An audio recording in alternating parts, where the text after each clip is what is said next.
एक प्रॉपर्टी की तरह नहीं कि इंसान की तरह कब देखेंगे, जब इंसान की सोच तब्दील होगी। और ये सबको करना पड़ेगा। और बार बार हमारे वजीर आजम ये बोलते कि मैं ऐसा कर रहा हूं। मिस्टर वजीर आजम, आपको एक बात फिर से हम कह रहे हैं कि हिंदुस्तान हम मुसलमानों का वतन है। हिंदुस्तान हम मुसलमानों का वतन है। हिंदुस्तान ख्वाजा का वतन है। हिंदुस्तान दाता का वतन है। हिंदुस्तान सोहरवर्दी का वतन है। हिंदुस्तान नक्शबंदी का वतन है। हिंदुस्तान कादरी का वतन है। हिंदुस्तान तबलीगी का वतन है। हिंदुस्तान अहले हदीस का वतन है। हिंदुस्तान सूफियों का मजहब है। अरे सब चीज हमारा है। बताओ फिर अब हमको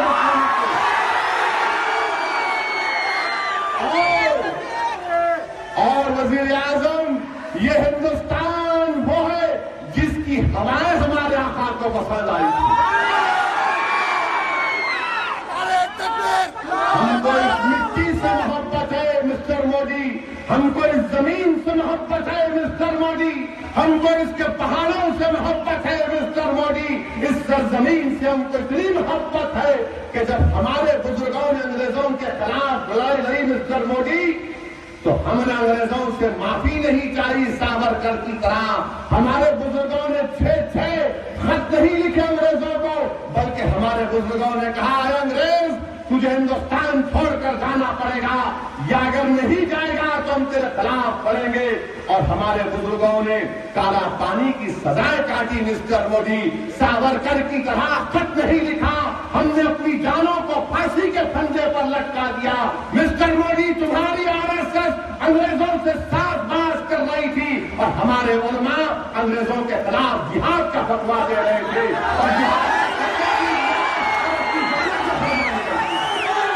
और तारीख याद रखो नौजवानों, तारीख याद रखो नौजवानों, जब कभी भी बीजेपी आरएसएस देशभक्ति की बात करेगी तो पूछना, तुम अंग्रेजों से तुम साफ बात कर रहे थे नहीं कर रहे थे। जब कभी भी बीजेपी राष्ट्रवाद की बात करेगी तो पूछना, जब अंग्रेज सरकार थी तो तुम क्या कर रहे थे, पूछना उनसे। और याद रखो, अगर कोई तुमसे कहेगा कि इस मुल्क की आजादी में सिर्फ ये लोग हिस्सा लिए, बोलना नहीं, इस मुल्क की आजादी में सबसे पहले हमने अपना खून का कतरा बहाया। टीपू सुल्तान ने अपनी जान की अजीम कुर्बानी पेश कर दी। कौन टीपू? वो टीपू जिसने अंग्रेजों की आंख में आंख डालकर एक नहीं 3 मरतबा जंगे दी, जिसकी लाश किले में पड़ी हुई थी तो 3 घंटे तक 50 से 100 अंग्रेज सिपाही डर रहे थे उसकी लाश को हाथ लगाने के लिए। ये हमारा बदबार, हमारा खौफ अंग्रेजों में था। मेरे भाई, ये मुल्क की आजादी की लड़ाई में हमारे उलमाओं ने अपनी जान की कुर्बानी दी। सबसे पहले हमने दिया। सन 57 की जंग आजादी किसके फतवे पे शुरू हुई?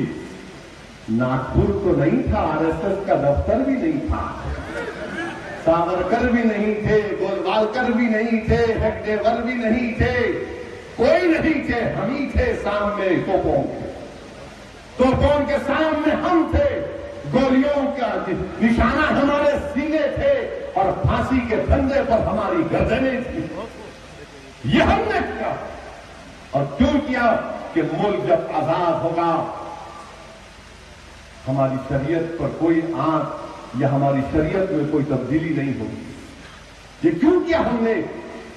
क्योंकि हम चाहते थे मुल्क जब आजाद होगा, जब मुल्क के गुलिस्तान बनेगा तो उस गुलिस्तान में एक हिस्सा मुझे मिलेगा जिसमें मैं अपनी शरीयत के मुताबिक अपनी जिंदगी को गुजार सकूंगा। आज जो लोग अंग्रेजों से साजबाज कर रहे थे, आज वो हम पर निशाना बना रहे हैं, हम पर उंगलियां उठा रहे हैं। मेरे भाई, ये जो बिल पार्लियामेंट में लाया गया, ये जो बिल पार्लियामेंट में लाया गया, अभी आपके सामने हामिद मोहम्मद खान साहब ने पूरी तफसील सुना दी। मैं सिर्फ इतना ही पूछना चाह रहा हूं मिस्टर मोदी से कि अगर आपके बिल में सेक्शन 3 ये कहता है कि अगर कोई मुसलमान ट्रिपल तलाक दे तो तलाक नहीं होगी, शादी नहीं खत्म होती, तो फिर सजा 3 साल की क्यों? इसका कोई जवाब नहीं। सुप्रीम कोर्ट ने यह भी कह दिया, फैसला आ गया कि अब ट्रिपल तलाक बर्खास्त, सेटिस्फाइड। अब अगर कोई तलाक है बिदअत बोलेगा भी, कहेगा भी, तो शायद एक होगी, एक भी नहीं होगी। मगर कानून आप क्यों ला रहे? अगर आपको इतनी मोहब्बत है तो आप एक 2000 करोड़ निकालो बजट में और निकाल के बोलो कि अगर कोई आइंदा मुसलमान ऐसा बोलेगा तो मैं उस मुस्लिम बहन को महाना 15,000 रुपये दूंगा। 15 लाख तो नहीं आए, 15,000 तो दे दो मित्रों।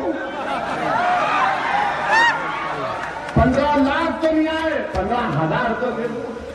मगर वो भी नहीं करेंगे, खाली जुमलेबाजी, हवाई बात। मेरे भाई, अगर ये कानून बनेगा खुदा ना खास्ता, तो सबसे ज्यादा तकलीफ नाइंसाफी हमारी ही बहनों से होनी चाहिए। अच्छा, यह कानून कैसा है मालूम आपको? कर्नूल 1 टाउन पुलिस स्टेशन में कोई भी जाके कंप्लेन दे सकता। क्या दे सकता हूं मैं? एक घर के सामने से जा रहा था सीआई साहब, वहां से मैं आवाज सुना, तलाक तलाक तलाक। तो इंस्पेक्टर साहब एफआईआर जारी कर देंगे।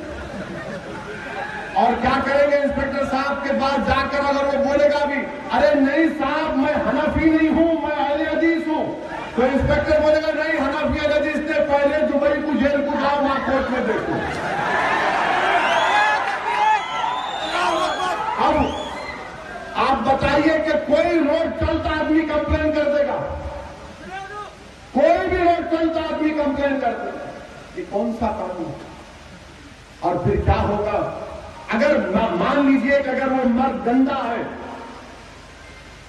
अगर कोई मुसलमान मर्द अपनी बीवी को तलाक़े बिदअत के जरिए तलाक देता है तो गुनाहगार है, गुनाहगार है, गुनाहगार है। तुम गुनाह कर रहे, तुम बहुत बड़ा गुनाह कर रहे। और खुदा का खौफ पैदा करो। अगर ऐसा कर रहे तो फैसला बोर्ड ने आप तमाम से अपील की है, अगर कर्नूल में कोई भी मुसलमान मर्द अपनी बीवी को इस तरह से तलाक देता है तो उसका समाजी बायकॉट करो। समाजी बायकॉट करना पड़ेगा आपको ऐसे मुसलमानों का। अगर मालूम हुआ कर्नूल में कि कोई मुसलमान मर्द अपनी बीवी को